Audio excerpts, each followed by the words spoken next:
Vector जो unit आपका है वो यूनिट फिजिकल क्वांटिटीज को डिफाइन करने के लिए जैसे हम यूज करेंगे, जैसे फिजिक्स में आप कोई भी फिजिकल क्वांटिटीज को डिफाइन करेंगे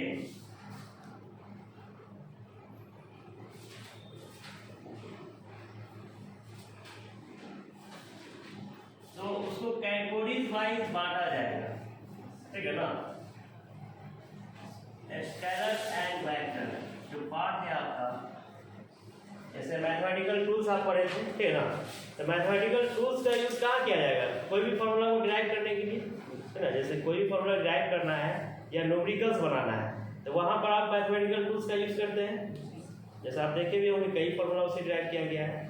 उसी तरह से फॉर्मूला डिराइव करने के लिए स्केलर और वेक्टर का भी जरूरत पड़ेगा। स्केलर और वेक्टर जो आपका है जो पार्ट, उसमें क्या होता है कि जैसे सिंपल अलजेब्रिक मेथड से किसी चीज को आप सॉल्व करते हैं तो सॉल्व करने पर क्या होगा कि जोड़ घटाव जो आप करते हैं सिंपली क्लास 1 से 10 तक आप जो करते आ रहे हैं वो तो आप ऐड कर देते हैं, सब्ट्रैक्ट कर देते हैं। मगर जब वेक्टोरियल क्वांटिटी की बात किया जाएगा, जैसे वेक्टर से रिलेटेड होगा, तो आप उसको सिंपल जोड़ नहीं सकते हैं, घटा भी नहीं सकते हैं, ना मल्टीप्लाई कर सकते हैं। तो उसका एक अपना मेथड्स होता है। मतलब कि अगर फिजिक्स में कोई भी क्वांटिटीज के बारे में हम पढ़ेंगे और अगर वो फिजिकल क्वांटिटीज में या तो स्केलर होगा या तो वेक्टर होगा या तो टेंसर होगा, ठीक है ना। तो स्केलर होगा तो हम उसको आसानी से सॉल्व कर सकते हैं जैसे आप सॉल्व करते आ रहे हैं, ठीक है ना। तो जैसे वो वेक्टर होगा या टेंसर होगा तो आप उसको आसानी से सॉल्व नहीं कर सकते हैं, उसका एक अपना मेथड्स होता है। उसी मेथड्स को समझने के लिए हमको स्केलर और वेक्टर पढ़ना पड़ेगा, जो कि चैप्टर में मोशन इन प्लेन में पढ़ना है। 4th chapter motion in plane में आपका स्केलर वेक्टर और प्रोजेक्टाइल पढ़ना है। तो प्रोजेक्टाइल आपको हम पढ़ा चुके हैं, स्केलर वेक्टर पढ़ लीजिएगा तो चैप्टर आपका कंप्लीट हो जाएगा, 4th चैप्टर, ठीक है ना।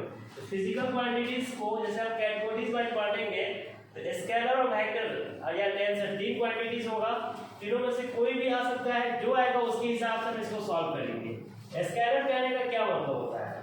जैसे आप बोलते हैं स्केलर, तो आप क्लास 9 में भी पढ़े होंगे कि एक ऐसा फिजिकल क्वांटिटी जिसमें सिर्फ मैग्नीट्यूड होगा, जिसमें सिर्फ क्या होगा? मैग्नीट्यूड, मात्रा होगा, डायरेक्शन नहीं होगा। डायरेक्शन नहीं होगा तो वो स्केलर है, और डायरेक्शन होगा तो क्या होगा? वेक्टर होगा, ठीक है ना। जैसे आप बोलते हैं मास, तो मास में कोई डायरेक्शन होगा? नहीं होगा, ठीक है ना। टेम्परेचर, टेम्परेचर में कोई डायरेक्शन होगा? नहीं होगा, ठीक है ना। टाइम, टाइम में कोई डायरेक्शन होगा? नहीं होगा, ठीक है ना। तो ऐसे फिजिकल क्वांटिटीज जिसमें डायरेक्शन नहीं होगा उसको हम बोलते हैं स्केलर। उसको क्या बोलेंगे? स्केलर। मतलब आप बोल सकते हैं कि a physical quantity which having only magnitude, जिसमें सिर्फ क्या होगा? Magnitude, not direction. डायरेक्शन इसमें नहीं होगा, ठीक है ना। That physical quantity is called a scalar. इसको स्केलर कहा जाता है। एक ऐसा फिजिकल क्वांटिटी जिसमें सिर्फ आपका मैग्नीट्यूड होगा, डायरेक्शन नहीं होगा, उसको बोलते हैं स्केलर। जैसे फॉर एग्जांपल मास, मास में कोई डायरेक्शन नहीं होता इसलिए स्केलर है, ठीक है ना। टेम्परेचर, टेम्परेचर में कोई डायरेक्शन नहीं होता इसलिए स्केलर है, ठीक है ना। टाइम, टाइम में कोई डायरेक्शन नहीं होता इसलिए स्केलर है, ठीक है ना। डिस्टेंस, डिस्टेंस में कोई डायरेक्शन नहीं होता इसलिए स्केलर है, ठीक है ना। स्पीड, स्पीड में कोई डायरेक्शन नहीं होता इसलिए स्केलर है, ठीक है ना। वर्क, वर्क में कोई डायरेक्शन नहीं होता इसलिए स्केलर है।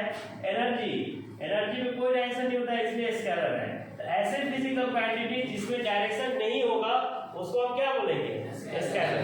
और जिसमें डायरेक्शन होगा उसको हम बोलेंगे वेक्टर। इसको रिप्रेजेंट किया जाता है, इट इज रिप्रेजेंटेड बाय, इसको सिंपली कोई भी अल्फाबेट से लिखा देते हैं। ए लिखते हैं या कैपिटल ए लिखते हैं या बी लिखते हैं या कैपिटल बी लिखते हैं, कोई भी आप लेटर से इसको दिखा सकते हैं, ठीक है ना। इसका जो कैलकुलेशन जो होता है, it's calculation is based upon the simple algebraic methods. Simple algebraic methods मतलब कि सिंपल जो जोड़ घटाव गुणा भाग जो कर रहे हैं वही करना है, इसमें कुछ नया नहीं करना है आपको, ठीक है ना। जैसे आपको दिया रहेगा कि मान लेते हैं कि एक बॉडी है जिसका मास है 10 kg और एक बॉडी इसका है 20 kg। इसको आप जोड़ेंगे तो कितना आ जाएगा 30 kg। इसको घटाएंगे तो कितना आ जाएगा -10 kg। इसको डिवाइड करेंगे तो कितना आ जाएगा, ये आपका आ जाएगा 1/2, या इसको मल्टीप्लाई करेंगे तो कितना आ जाएगा 200 kg²। मतलब सिंपल जोड़ घटाव गुणा भाग जो आप करते हैं वही इसमें करना है, इसमें नया कुछ भी नहीं, ठीक है ना। जैसे ही वेक्टर आएगा तो वेक्टर का एक अपना मेथड्स होता है, उसको अपने तरीका से हम जोड़ घटाव गुणा भाग करेंगे, ठीक है ना। इसको मैग्नीट्यूड और डायरेक्शन दोनों इसमें लेंगे, ठीक है ना। Of physical quantity which having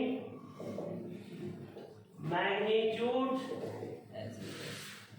as well as direction, जिसमें मैग्नीट्यूड भी होगा और डायरेक्शन भी होगा, ठीक है ना, is called vector.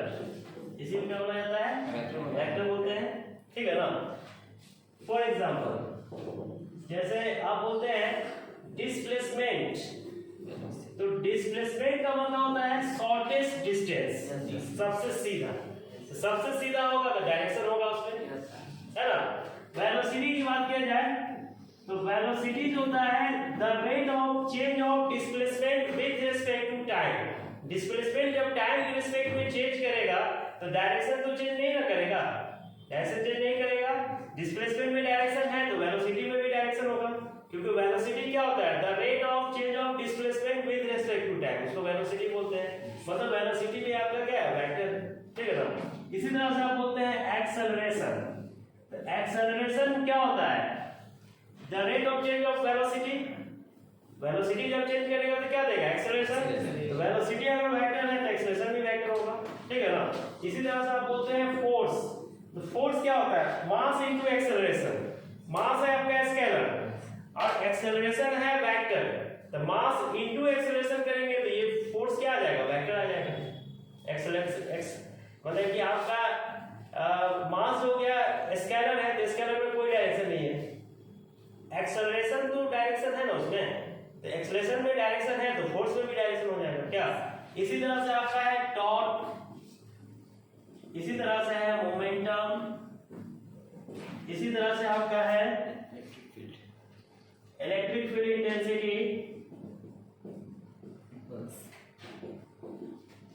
Intensity, magnetic field intensity, electric dipole moment, ठीक है, एडीसी। मतलब ऐसे फिजिकल क्वांटिटीज जिसमें डायरेक्शन होगा उसको हम क्या बोलेंगे, वेक्टर, और जिसमें डायरेक्शन नहीं होगा उसको हम क्या बोलेंगे, स्केलर। इसको रिप्रेजेंट किया जाता है, इट इज रिप्रेजेंटेड बाय, इसको दिखाया जाएगा, जैसे आप ए लिखेंगे ना तो एक ऊपर एरो लगा देंगे, एक ऊपर क्या लगा देंगे, एरो। ए मतलब हो गया मैग्नीट्यूड, एरो मतलब हो गया डायरेक्शन, इसलिए वेक्टर है क्या। अगर आप एरो नहीं लगाना चाहते हैं इसको थोड़ा सा मोटा कर देंगे, थोड़ा सा ठीक कर देंगे, बुक्स में जनरली मोटा करके लिखा रहता है, ठीक है ना, एरो नहीं लगाता है वो होता है, ठीक है। या आप कैपिटल ए लिखिएगा, इसको एरो लगा दीजिए, तो इसको एरो नहीं लगाना चाहते हैं तो इसको थोड़ा सा मोटा कर दीजिए, आप थोड़ा सा मोटा कर दीजिएगा तो भी ये वेक्टर बन जाएगा, ठीक है ना। बी लिखते हैं तो बी के ऊपर एरो लगाइए, या इसको बी को थोड़ा सा मोटा कर दीजिए, ठीक है। इस तरह से वेक्टर का रिप्रेजेंटेशन होता है, बुक्स में मोटा करके ही लिखे रहता है, ठीक किए रहता है, ठीक है। वेक्टर को ऐसे दिखाया जाता है। वेक्टर का जो कैलकुलेशन जो होता है आपका, ठीक है ना, calculation of vector quantity are based on the vectorial methods। इसका एक अपना मेथड्स होता है जिसको आप बोलते हैं वेक्टोरियल मेथड्स, मतलब जोड़ने का, घटाने का, गुणा करने का, सबका एक अपना तरीका होता है। जोड़ने को बोलते हैं वेक्टर एडिशंस, जिसको बोला जाता है रिजल्टिंग वेक्टर, ठीक है ना। घटाने को बोलते हैं वेक्टर सब्ट्रैक्शन, जिसको बोलते हैं रिजल्टेंट वेक्टर, या ट्रायंगल लॉ ऑफ वेक्टर भी बोला जाता है। मल्टीप्लाई करने का भी तरीका है, तो मल्टीप्लाई में दो तरह का मल्टीप्लाई होगा, एक होगा डॉट प्रोडक्ट और एक होगा आपका क्रॉस प्रोडक्ट। डॉट मतलब कि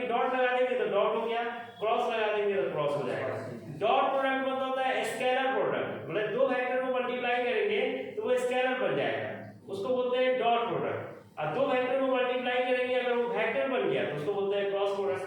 मतलब गुना करने का भी इसका एक अपना तरीका है, ठीक है ना। जैसे आप इसमें लिखेंगे वेक्टर एडिशन, मतलब जोड़ने का तरीका बोल सकते हैं, या इसी को बोलते हैं रिजल्टेंट वेक्टर। इसी को क्या बोलते हैं?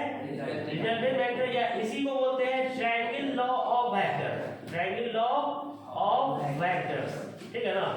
इसी तरह से वेक्टर सब्ट्रैक्शन है आपका, ठीक है, वेक्टर को घटाने का तरीका, या इसी को हम बोलते हैं रिजल्टेंट वेक्टर। इसी को हम बोलेंगे रिजल्टेंट वेक्टर, या इसी को बोलते हैं triangle law of vector, triangle law of vector इसी को बोलेंगे, ठीक है ना। वेक्टर मल्टीप्लिकेशन, मल्टीप्लाई करने का तरीका, वेक्टर मल्टीप्लिकेशन मतलब गुना हम कैसे करेंगे। तो मल्टीप्लिकेशन में भी दो तरीका है, एक आपका है डॉट प्रोडक्ट जिसको बोलते हैं स्केलर प्रोडक्ट, इसको क्या बोलते हैं? Scalar product. और दूसरा होता है क्रॉस प्रोडक्ट, क्रॉस प्रोडक्ट को हम बोलते हैं वेक्टर प्रोडक्ट। क्रॉस प्रोडक्ट को क्या बोलते हैं? Vector product. मतलब गुना करने का भी इसका एक अपना तरीका होता है, ठीक है ना। मतलब फिजिकल क्वांटिटीज जो भी हम पढ़ेंगे फिजिक्स में जनरली वेक्टर ज्यादा होगा, और वेक्टर के बारे में ही ज्यादा आपको पढ़ना है, ठीक है ना।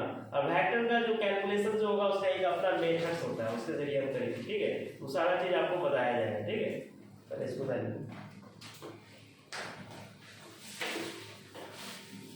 पूरा आ रहा है ना बोर्ड।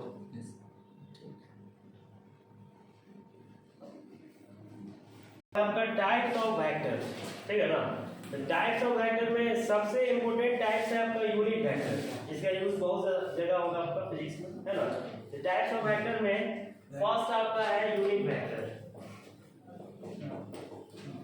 Types of vector.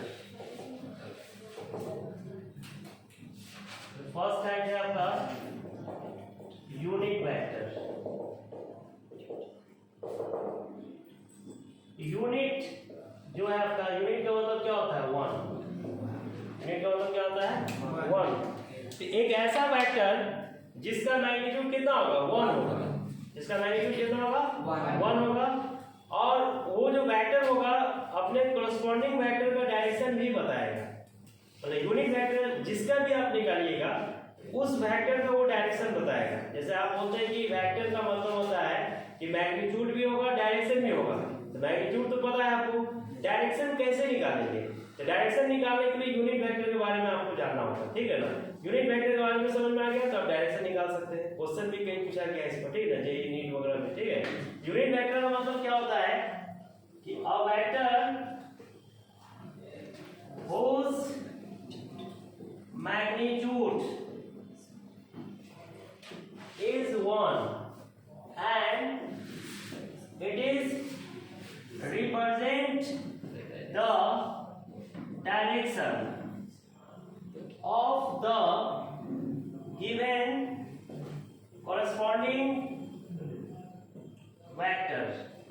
जो वेक्टर हम ले रहे हैं उसका वो क्या बताएगा? डायरेक्शन बताएगा, ठीक है ना। इसको रिप्रेजेंट किया जाता है, इट इज रिप्रेजेंटेड बाय, इसको हम दिखाएंगे ए लिख के इसके ऊपर कैप लगा देंगे, या बी लिखेंगे तो इसके ऊपर कैप लगा देंगे, सी लिखेंगे तो कैप लगा देंगे, या आई लिखेंगे तो कैप लगा देंगे, जे लिखेंगे तो कैप लगा देंगे, ठीक है ना, के लिखेंगे तो कैप लगा देंगे। इसको पढ़ा जाता है एक कैप, कैप मतलब टोपी होता है, ठीक है ना। और यहाँ पर ये आपका है क्या? This is the unit vector. ये क्या है आपका? Unit vector. एक ऐसा वेक्टर जिसका मैग्नीट्यूड कितना होगा? वन होगा। मतलब कोई भी वेक्टर हो, अगर वो यूनिट वेक्टर है तो उसका मैग्नीट्यूड कितना होगा? वन होगा। मतलब मान लेते कि ए कैप यूनिट वेक्टर है, जिसका मैग्नीट्यूड कितना है? वन है, ठीक है ना। ये जो साइन है इसको बोला जाता है मॉडुलस।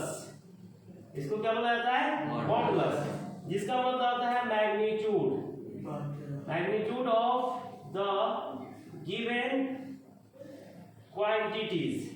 जो भी क्वांटिटी लेंगे उसका ये मैग्नीट्यूड बताएगा, मॉडुलस का मतलब होता है। जैसे आप लिख रहे हैं ए कैप का मैग्नीट्यूड, बी कैप का मैग्नीट्यूड, सी कैप का मैग्नीट्यूड, ठीक है ना। इस तरह से आप आई कैप का मैग्नीट्यूड, जे कैप का मैग्नीट्यूड, इस तरह से आप के कैप का मैग्नीट्यूड, किसी का भी मैग्नीट्यूड लिखिएगा तो उसका वैल्यू वन ही आएगा, उसका वैल्यू क्या आएगा? वन आएगा, ठीक है ना। तो एक एक वेक्टर जो होता है, जैसा आप बोलते हैं वेक्टर, तो वेक्टर में दो चीज होता है। वेक्टर में एक होता है मैग्नीट्यूड, है ना, और एक होता है डायरेक्शन। मतलब कोई भी वेक्टर लेंगे तो उसमें दो चीज होगा, एक तो मैग्नीट्यूड होगा, दूसरा डायरेक्शन। जैसे आप बोलते हैं एक वेक्टर है आपका ए वेक्टर, तो इसमें मैग्नीट्यूड भी होगा, क्या इसमें क्या होगा, मैग्नीट्यूड होगा और डायरेक्शन भी होगा। इसमें मैग्नीट्यूड भी होगा और क्या होगा, डायरेक्शन। तो ए वेक्टर को हम ऐसे लिखेंगे, मैग्नीट्यूड मतलब मॉड और डायरेक्शन मतलब हो गया कैप। तो एक वेक्टर में कैप लगा देंगे तो डायरेक्शन हो गया, अब मॉड निकाल देंगे तो मैग्नीट्यूड हो गया। इसका मतलब है कि यूनिट वेक्टर को हम ऐसे लिख सकते हैं, ए वेक्टर बाई ए वेक्टर का मैग्नीट्यूड। यूनिट वेक्टर ऐसे लिख सकते हैं कि नहीं, लिख सकते हैं, ठीक है ना। जिसमें ये क्या बताएगा, मैग्नीट्यूड ऑफ ये बताएगा आपका यूनिट वेक्टर, मतलब ए वेक्टर का ये यूनिट वेक्टर हो गया। A cap is the unit vector, ये क्या हो गया आपका, unit vector of the given vector. जो वेक्टर आप ए ले रहे हैं उसका ये क्या है, यूनिट वेक्टर है। मतलब यूनिट वेक्टर निकालने का ये फॉर्मूला आ गया। मतलब कोई भी वेक्टर दिया रहेगा तो आप क्या करेंगे, उसके मैग्नीट्यूड से उसको डिवाइड कर देंगे, डिवाइड करेंगे, रिजल्ट आ जाएगा यूनिट वेक्टर का। यूनिट वेक्टर का मतलब हो गया कि उस वेक्टर का डायरेक्शन। जैसे किसी भी ब्लॉक पर अगर आप फोर्स लगा रहे हैं तो फोर्स का डायरेक्शन क्या होगा, तो डायरेक्शन निकालने के लिए उस फोर्स का यूनिट वेक्टर निकालना पड़ेगा। जैसे मान लेते हैं कि एक ब्लॉक है, एक ब्लॉक पर आप फोर्स लगाए ए वेक्टर, अब पूछेगा इसका डायरेक्शन बताइए कि डायरेक्शन क्या होगा। तो डायरेक्शन देख के तो हम नहीं ना बता सकते हैं कि डायरेक्शन क्या होगा, निकालना पड़ेगा। डायरेक्शन के लिए हम क्या करेंगे कि इसका हम यूनिट वेक्टर निकालेंगे। तो यूनिट वेक्टर निकालने के लिए क्या करेंगे, उसी वेक्टर के मैग्नीट्यूड से इसको डिवाइड कर देंगे, वो डायरेक्शन दे देगा उस वेक्टर का, मतलब उस फोर्स का। ये फोर्स किधर लगेगा, पश्चिम की तरफ लगेगा, नॉर्थ डायरेक्शन में लगेगा, या ईस्ट में लगेगा, या कितने एंगल से लगेगा, बस यही फॉर्मूला दे देगा डायरेक्शन। सिंपल फॉर्मूला है। कैसे डायरेक्शन देगा वो भी हम ही बता रहे हैं आपको, निकालेंगे कैसे, ठीक है ना। का यूज करके हम डायरेक्शन कैसे निकालेंगे, पहले आपको रिजॉल्व करना होगा वेक्टर को, है ना। अलग अलग डायरेक्शन में क्या करेंगे, रिजॉल्व करेंगे, तोड़ेंगे, मतलब कि तो वेक्टर को रिजॉल्व किया जाएगा, ठीक है। तो उसके लिए कंपोनेंट के बारे में आपको पता होना चाहिए। कंपोनेंट ऑफ गिवन वेक्टर्स, जो वेक्टर आप यूज करेंगे उसका कंपोनेंट आपको पता होना चाहिए, ठीक है। कंपोनेंट जैसे आप निकालेंगे, मान लीजिए एक वेक्टर है और वो एक्स वाई एक्सिस पर लाई करता है। जैसे एक्स एक्सिस पर होगा तो प्लस आई कैप, वाई पर होगा तो प्लस जे कैप। और एक वेक्टर को लिया गया है एक्स वाई के बीच में, मान लेते हैं जैसे ए वेक्टर है, और ये एंगल बना रहा है थीटा। ये क्या बना रहा है, थीटा, ठीक है ना।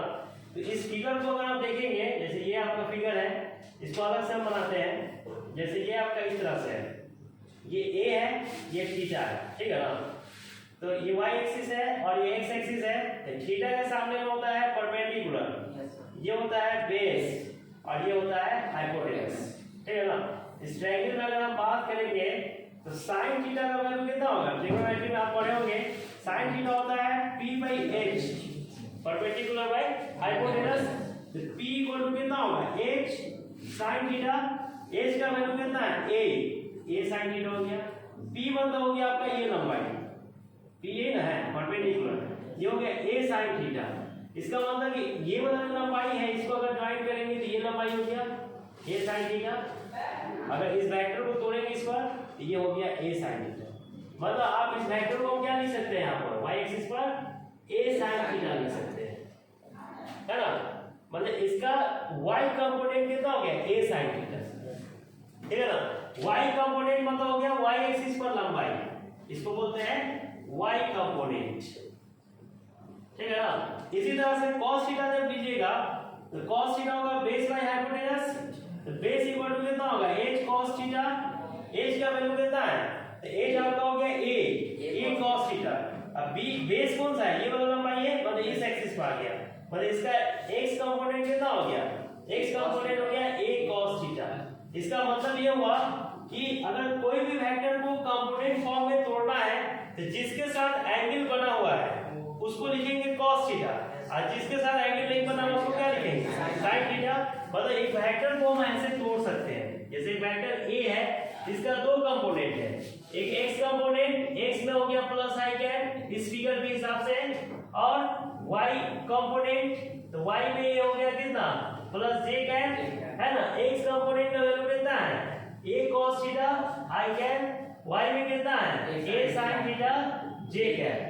ये एक वेक्टर को तोड़ने का तरीका है, मतलब कि वेक्टर जो है x एक्सिस और y एक्सिस पे इस तरह से लाइक करेगा, मतलब एंगल जिसके साथ बना हुआ है cos थीटा और जिसके साथ एंगल नहीं बना हुआ है sin थीटा। अब ये रिलेशन सही है या नहीं ये भी हम चेक कर सकते हैं।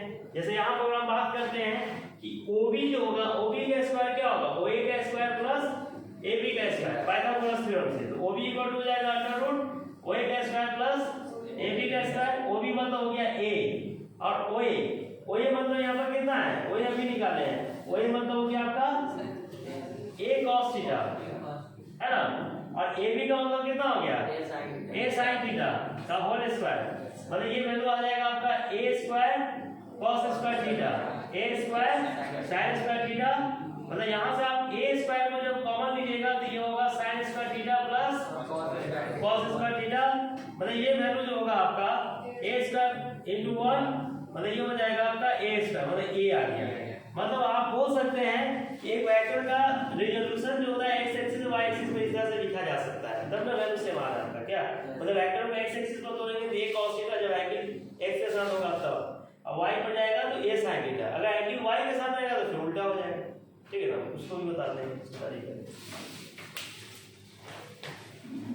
एंगल अगर आप चेंज कर देंगे, एंगल चेंज करने के बाद जैसे मान लेते हैं कि a वेक्टर है आपका और एंगल यहाँ से थीटा बना रहा है, ठीक है ना। ये आपका y एक्सिस है, ये आपका x एक्सिस है, x हो गया प्लस i कैप, यहाँ पर आपका हो गया प्लस j कैप, ठीक है ना। यहाँ पर जिसके साथ एंगल बनेगा इसको हम क्या लिखेंगे cos थीटा, और जिसके साथ एंगल नहीं बनेगा उसको क्या लिखेंगे sin थीटा। मतलब उल्टा हो गया इसका, क्या वही चीज उल्टा हो गया, एंगल जिसके साथ बनेगा cos थीटा, जिसके साथ एंगल नहीं बनेगा sin थीटा। तो वेक्टर फॉर्म में जब हम इसको लिखेंगे तो a sin theta plus i cap, और इसको लिखेंगे a cos theta plus j cap, तो ये वेक्टर फॉर्म में टूट गया, ठीक है। इसी तरह से आपका है, जैसे नीचे में हम ले रहे हैं, जैसे आपका ये b वेक्टर है और ये एंगल बना रहा है थीटा, ये x एक्सिस है, और इधर हो गया आपका माइनस y एक्सिस, जिसको माइनस j कैप लिखेंगे, इधर आप प्लस i कैप लिखेंगे, ठीक है। तो b का जिसके साथ एंगल बनेगा उसको क्या लिखेंगे cos थीटा, और जिसके साथ एंगल नहीं बनेगा उसको क्या लिखेंगे sin थीटा लिखेंगे, क्या। तो b वेक्टर को जब तोड़िएगा तो b वेक्टर कितना आ जाएगा आपका, b वेक्टर आ गया जैसे b cos theta plus i cap हो गया, और b sin theta minus j cap हो गया, ठीक है ना। इसी तरह से आपका है, मतलब कंपोनेंट फॉर्म में हम तोड़ रहे हैं, जैसे मान लेते हैं ये एंगल यहाँ से बना रहा है थीटा, ठीक है ना, ये माइनस y है और इधर आपका प्लस x है, तो प्लस i कैप हो जाएगा और इधर हो जाएगा माइनस j कैप। ये b वेक्टर है, तो इसके साथ जब एंगल बनाएगा तो कितना हो जाएगा b cos थीटा, और इसके साथ एंगल बनाएगा तो क्या होगा b sin थीटा। मतलब b वेक्टर को जब हम तोड़ेंगे ये कितना हो जाएगा b sin theta plus i cap, और इधर हो जाएगा आपका b cos theta minus j cap, ठीक है ना। इसी तरह से आपका इस डायरेक्शन में हम लेते हैं, यहाँ पर आपका b वेक्टर है, ये एंगल थीटा है आपका, ठीक है ना, y प्लस j कैप और माइनस i कैप, क्या। यहाँ पर जब जिसके साथ एंगल बना रहा है इसको क्या लिखेंगे b cos थीटा, एंगल यहाँ इसके साथ नहीं बना है इसको लिखेंगे b sin थीटा। इसके हिसाब से लिखेंगे तो आपका हो गया b cos theta minus i cap, है ना, और इधर हो गया b sin theta plus j cap. तो इस तरह से हम वेक्टर फॉर्म में इसको तोड़ सकते हैं, ठीक है। इसको करिए।